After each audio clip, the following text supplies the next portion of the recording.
Did you receive the memo? In case you didn't, we just got the new animatronics from the CEO sent us yesterday. These animatronics are manufactured by one of the finest robotic companies out there. They walk around at day. Speaking of, look at what we found lying around in the back. Cameras! They're pretty damn old though, so the colours that you see in the camera would be dull. Also, these animatronics aren't allowed to be turned off. The engineers that we met yesterday said that turning the robots off would make the metal rusty, causing them to collapse.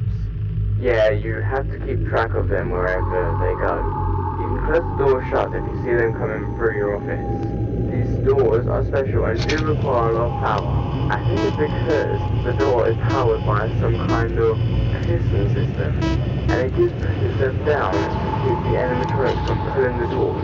Not to worry though, you can recharge it by opening the charging panel. The charging panel can be found on the right side of the room. Use it to take the power from our generator and transfer it to the building power, which is used by our doors and cameras. The charging panel also allows you to seal the vents, partition 1 and partition 2. In case one of the animatronics there decides to climb through the vents, now the rest of the animatronics may use the elevator to go down.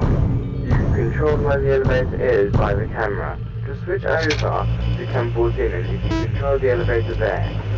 Now, we also received another animatronic that came along with the other ones. Now that animatronic ignores the doors. It can climb through walls and ceilings. To stop him from getting away, go over camera 11 and click on a wire and when it goes red. The red colour means the wire is being broken. Click on a wire fixes it remotely through the cameras. I think that's it. You should be safe. Check the cameras, check the light in front of you, and you should be okay. Alright, have a good night, and I will talk to you tomorrow.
For you to help you get settled in on your first night.